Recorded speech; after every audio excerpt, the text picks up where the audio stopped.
everybody, Gino from Bat City Toys here with the Dreadnok Council in our new studio. To my right, we've got Tony. Say hi, Tony. Hi, Tony. And we've got Mr. Corey here with us too. What's up, Corey? Morning. Hello, everybody. So we've got some new digs, new volume of the show. We're trying to kick this back off again. It's been a little while since we've done it, but now that we've got a dedicated studio, we're hoping to do this on a more regular basis. Lots been going on since we were last all together. So we've been a little preoccupied, not so sure as to what to do as the topic. So we're kind of gonna just rant and talk a little bit about a lot of goings on. We were just talking about all of our birthdays are like within a month of each other, basically here. Tony just celebrated his yesterday. By the time this video comes out, it'll be my birthday, and then in a couple of weeks after that, it's going to be Corey's birthday. So we've got that. We've got the birthday at the store. Corey's going to be going to Comic-Con again. We'll be doing a remote with Corey like we did last time. New movies coming out, new stuff coming out. Superman's coming out. The new Fantastic Four is coming out. So, of course, everybody's getting hyped up on that. So there's all sorts of stuff we could talk about right now. Great time of year. Oh, and we'll be doing some shows in June, July. So, yeah, so lots going on. So, Corey, why don't we start with you? I mean, Comic-Con's always the biggest thing for all of us collectors this year. What are you looking forward to seeing, and what are you going to bring to us while you're out there? Well, the biggest thing I think I'm looking forward to is seeing what the Hasbro team does with the G.I. Joe Classified Cold Slither set. The set visually looks amazing, and the scaled instruments look like this is pretty cool and can be used with other 6-inch figures, which would be great. There's some other things coming up. NECA has some good looking stuff coming out.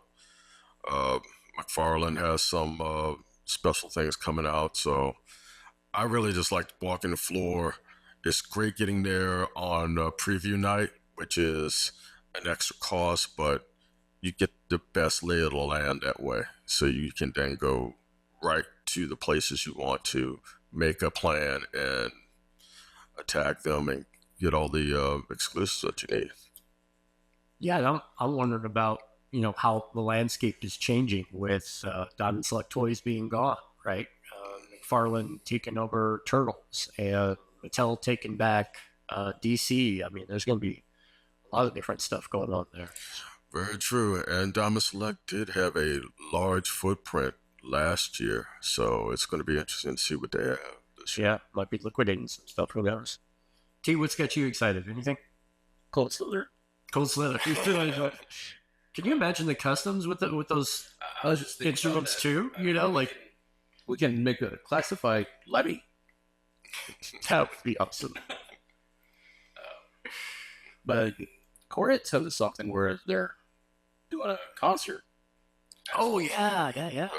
Yeah, there's actually they have a live concert set up with the characters performing the theme song of Cold Slither, and they have a new single called Thunder Machine. So this album will be dropping the day of Comic-Con, I believe, if I'm not mistaken. So you can actually buy the album of the characters singing to all these songs that they created. Yeah, it's going to be at Comic-Con, or is that out in release? Wait, it's going to be released globally from my understanding, but always check on me. My memory's not that great. But they were going to have a special pressed copy or something and colored vinyl, or like a whole Comic-Con exclusive. Just for that. Yeah. Well, it depends. I mean, I don't remember those songs being too catchy, but then again, it's been a long time since I've heard Cold Slither. And they've got a whole new creative group behind it, so who knows? Yeah, as for us going all out on that. Yeah. It's a whole album. They only had that one song. Yeah. That's it. So who knows what they're going to be singing? Maybe how to polish Cobra Commander's faceplate or something like that. I don't know. Something weird. It's like that, when they did that Deathlocks thing, right? It's like every time they have a cartoon band or something. Death Clock. Yeah, Death Clock. Yeah. Did I say, what did I say? Deathlock? Lock. Clock. That was such a hilarious album. Yeah. Yeah, I didn't get into the season 2 or after that. But that first season was hilarious. It's amazing how sometimes the kitschy stuff actually turns out pretty cool in the end. So we'll see how this is. So you're going to be able to attend the concert then while you're out there? Are you there early enough? Because don't see why not. Yeah. But I think it's open to the public, so I'll have to find out. Yeah. I'll have to do a little more research. Okay. Cool. Yeah. So we'll have all the skinny and all the ins and outs on that, and it's funny because I think the things that people are coming in the store and asking me about are, the new movie stuff. But what's kind of invading our space is these Labubus. Oh, jeez. What is that? You didn't think I was going to bring that up, did you? Yeah. Well, it's a phenomenon right now. Outside of the Pokemon stuff going crazy, I keep getting phone calls all the time. Do you guys carry the Sanrio Labubus? And I'm like, no. They're little dolls, and they're blind boxes. Yeah. And they're basically like little cherub-looking babies, kind of like, King's Cake babies. Do you remember the books, the movie of Where the Wild Things Are? Yeah. They look exactly like those monsters. Yeah. Really? To me, they do. I had not heard anything about that. Yeah. I guess I'm out of the loop on that one. Yeah, lines out the door at some stores. And, Look, they've got I want to say I read somewhere that the line for those was longer than for the Switch 2. yeah. Wow. Yeah. That's crazy, because I saw the lines for that online and TV and news and stuff, though. They gave me flashbacks to the Cabbage Patch Kids lines, which I was found for, and that was crazy enough.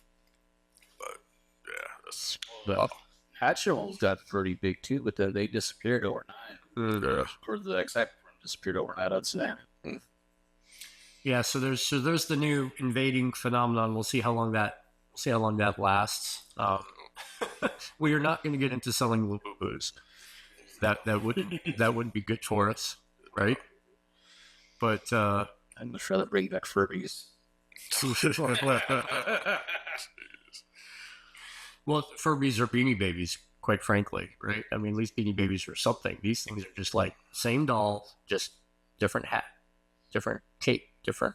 I mean, it's new generation, y'all. I don't know what to say about that. I really don't.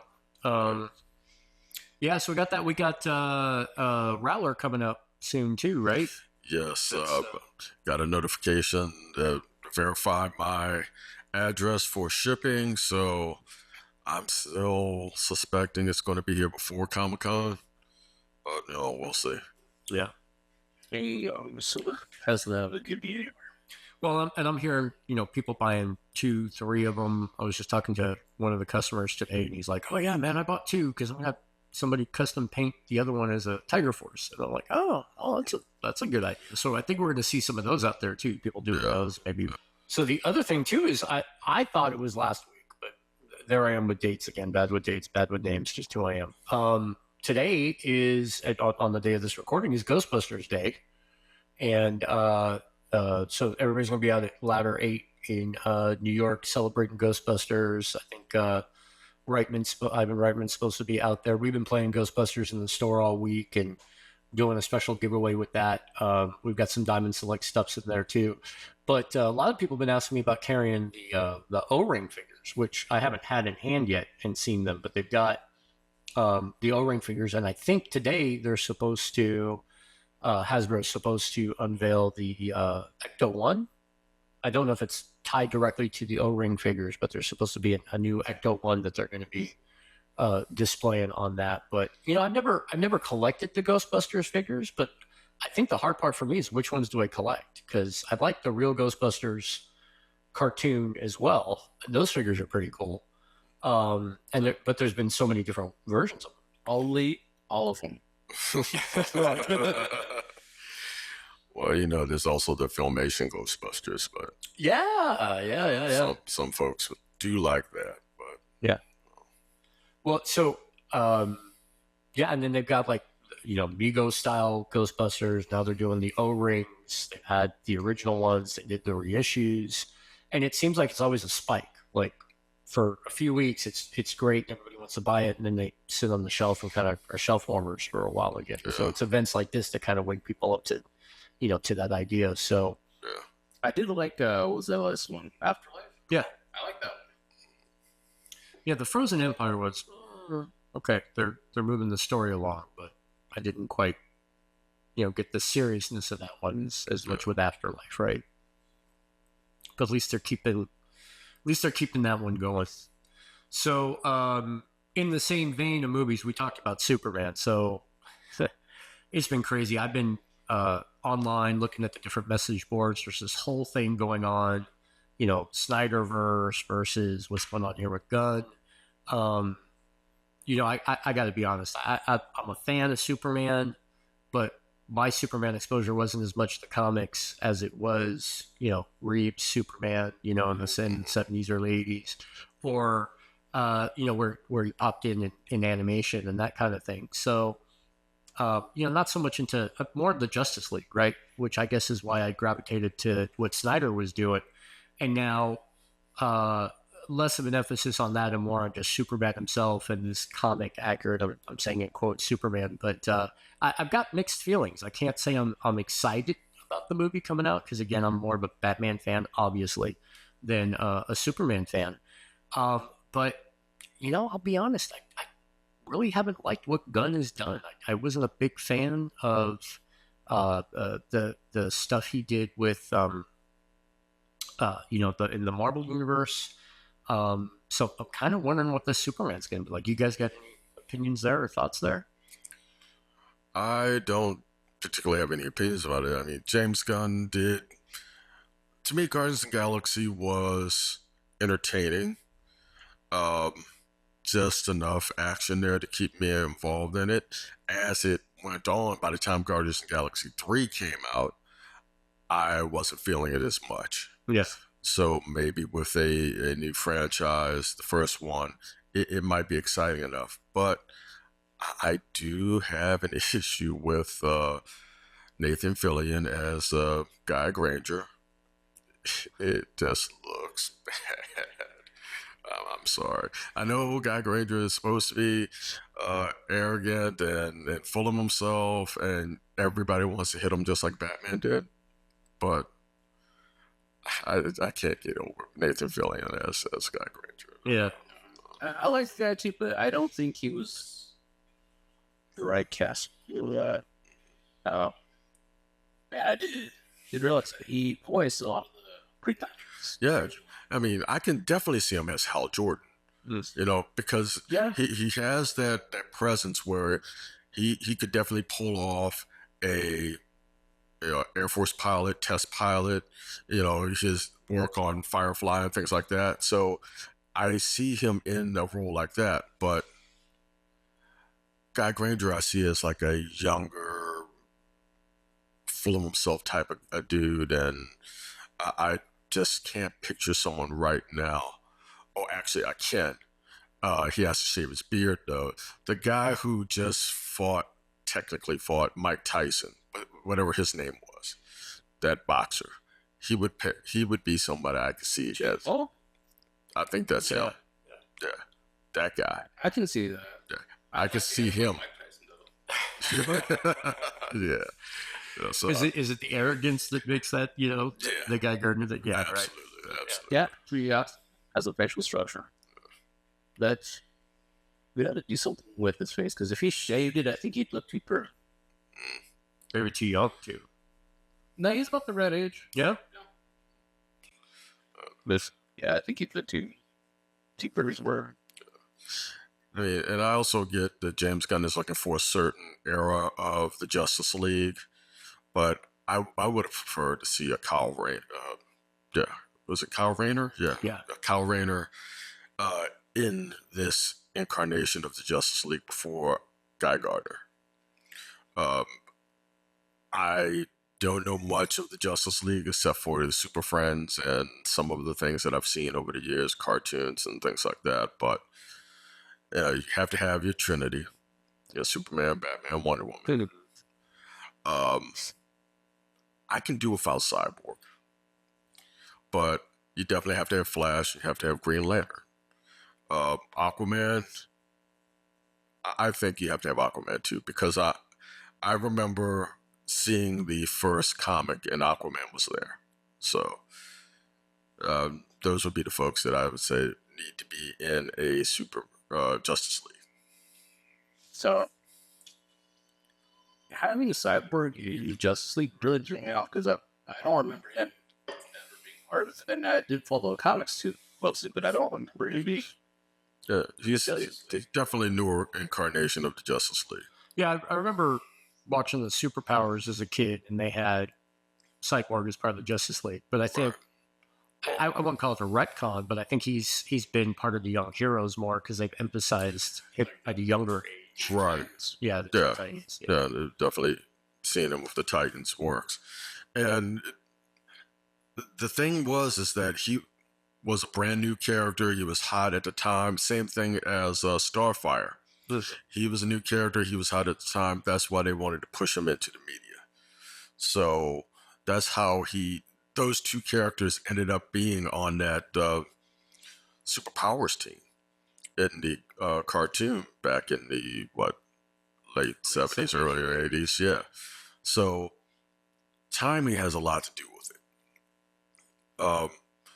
Characters like Hawkman, Hawkgirl, I love seeing them in the Justice League, but you don't see them that much until someone says, "Oh yeah, wait, we've got some people with wings and they'd like to fight. Let's throw them in there."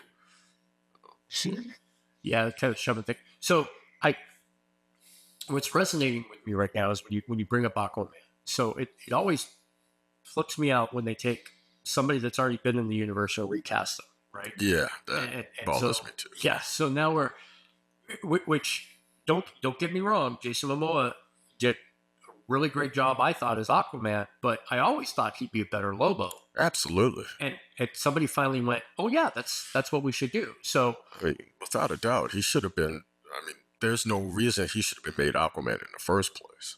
Well, yeah, I mean, I guess just because of his personal relationship to the islands, like, and water. But yeah, I always thought that the guy that played Ocean Master, his brother, would have been the better choice for Aquaman, and that reserve him for Lobo. But hey, different universe. But It's the other Hemsworth. right, so I guess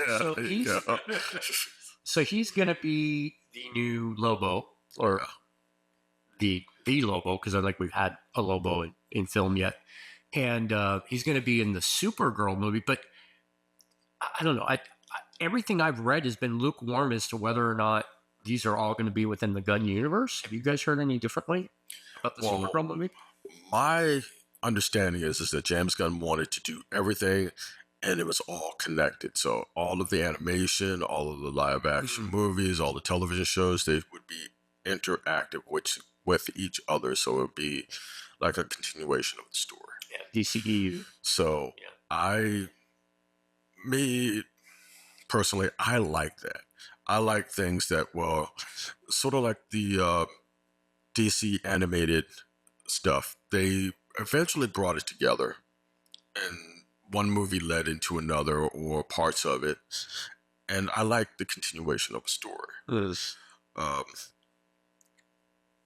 If it's a real good one shot, that's cool. But if you're going to do a sequel to it, it had better be as good as the first one, or it's lost to me. Yeah.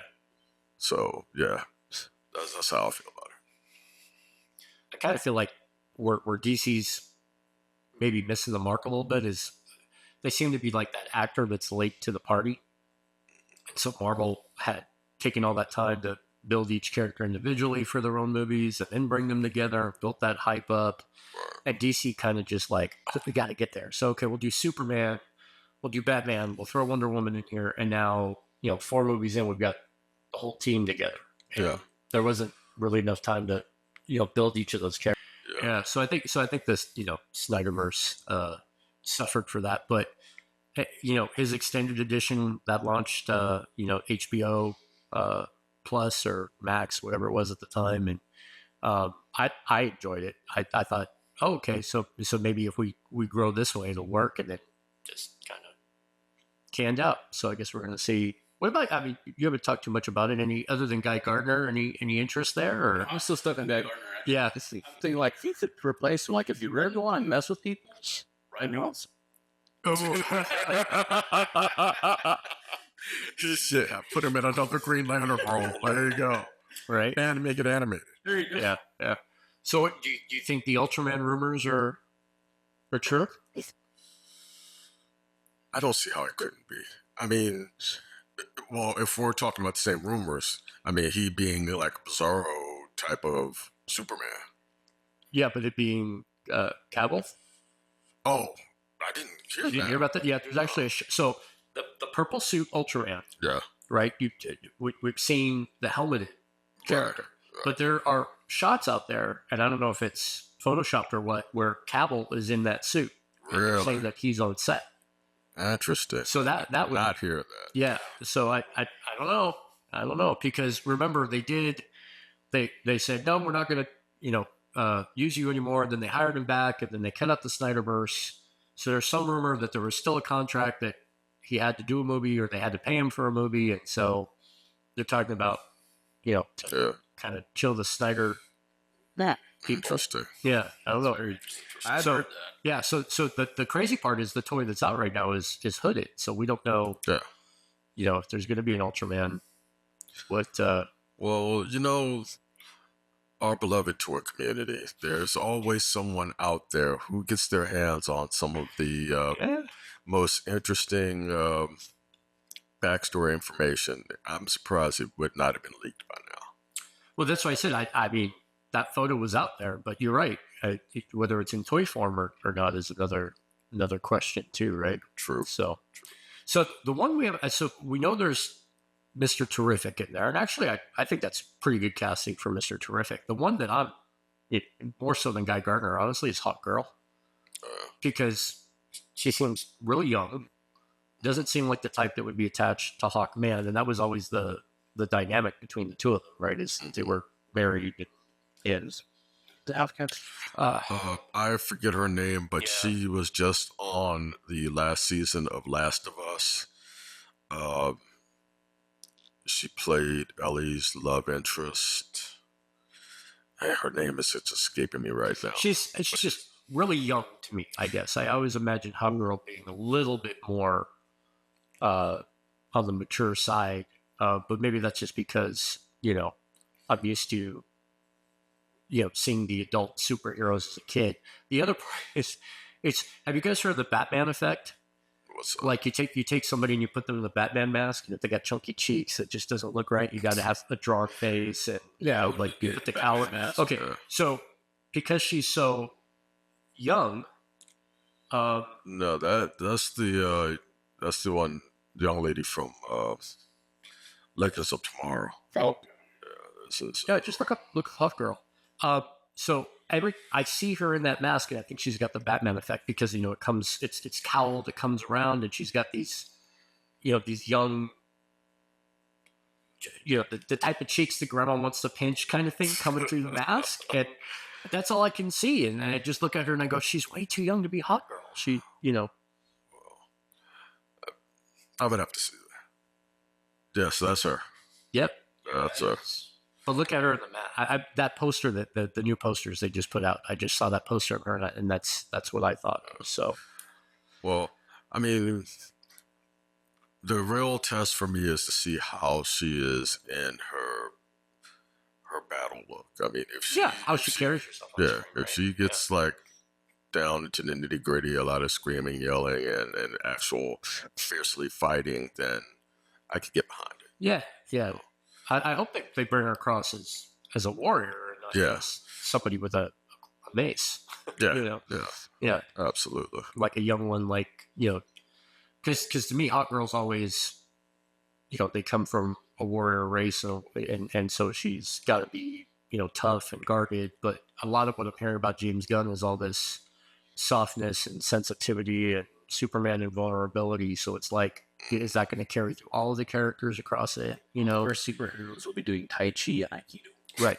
Are they all going to be hyperized, in order to be comic accurate? I don't know. I don't know. But I mean, really, our our superheroes have gone through so many different incarnations and different things in their lives, just like every person, really, we go through different things in our lives at different stages. However, uh, they like to play with our heroes too much. They like to either change their gender, change their race, change something about them to make them fit in. And I just would like to say, hey, you created this character in the 60s, and yes, the 60s had their challenges, but why change them so much? It's okay to leave them alone and let them grow naturally instead of like forcing growth on them. So my Fantastic Four isn't the same as someone else's Fantastic Four, but we still like the Fantastic Four.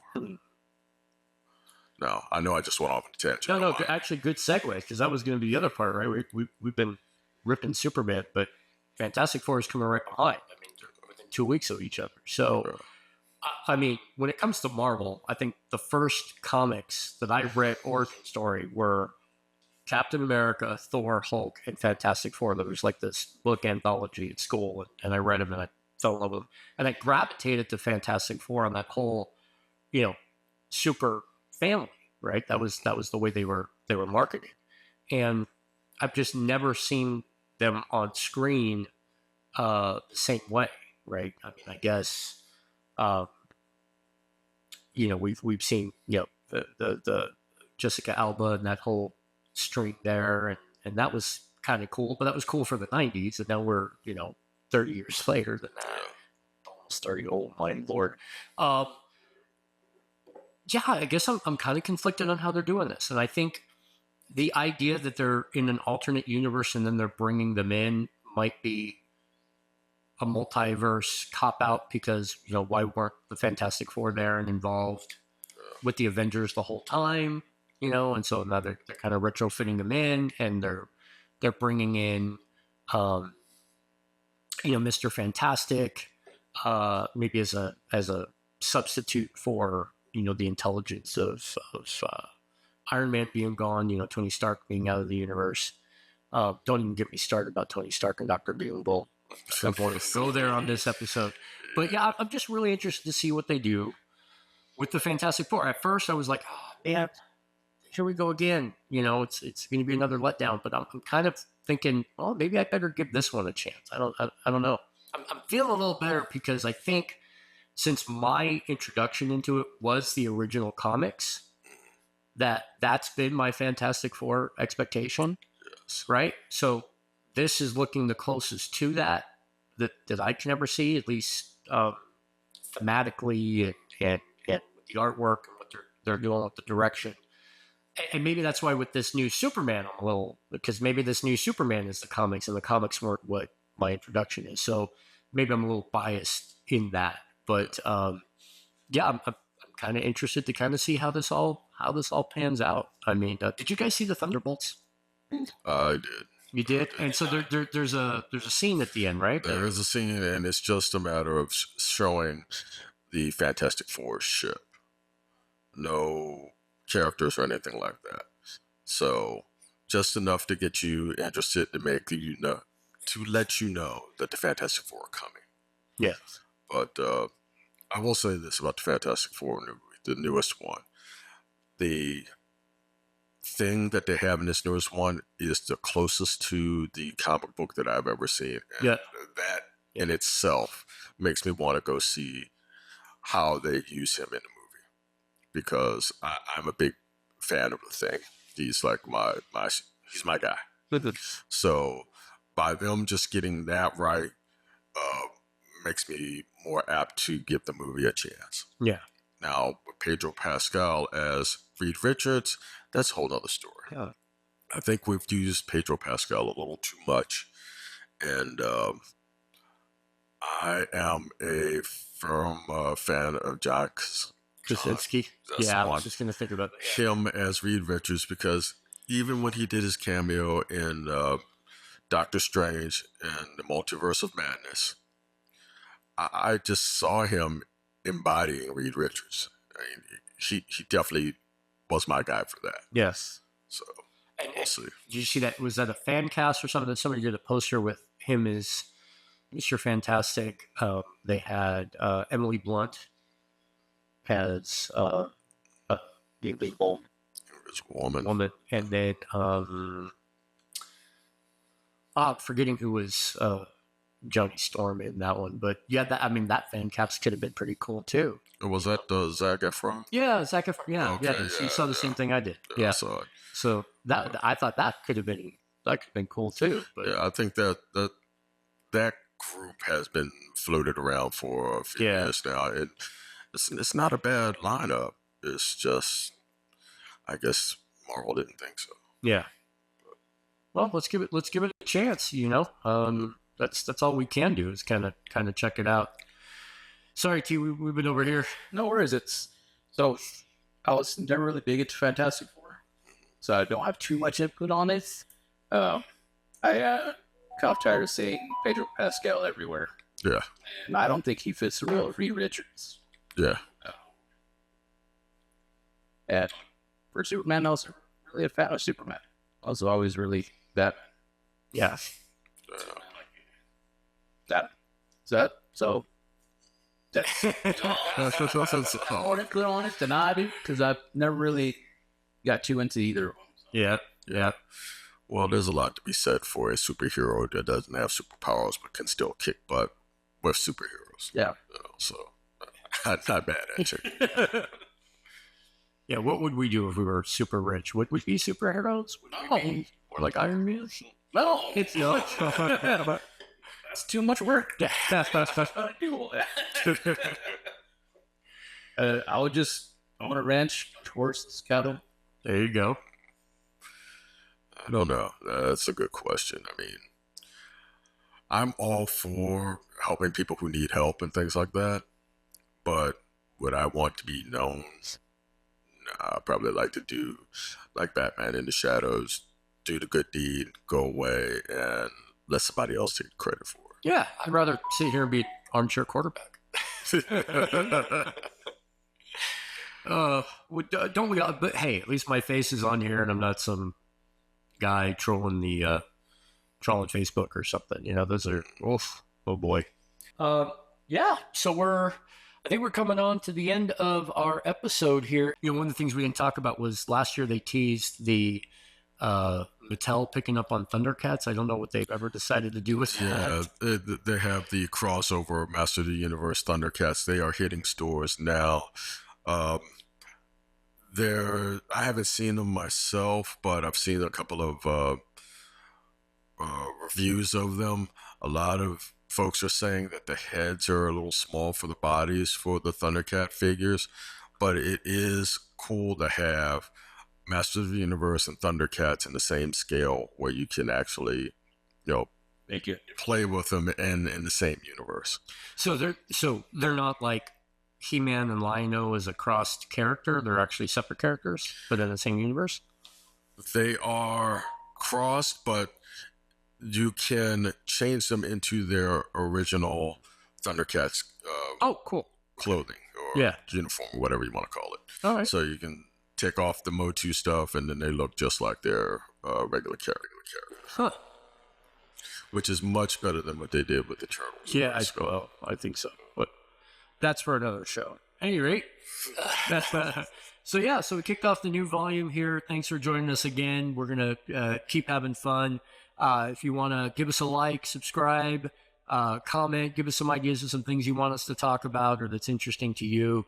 We're going to keep doing this show just for the heck of it, right? I mean, the whole idea behind it was, guys getting together and talking the stuff we like. So nothing scripted, everything from the heart. But thanks for following us. Check us out again, and we'll see you next time. We'll have to come up with a sign out that's kind of cool or something. But Hasta la pasta. hasta la pasta. Peace and chicken grease.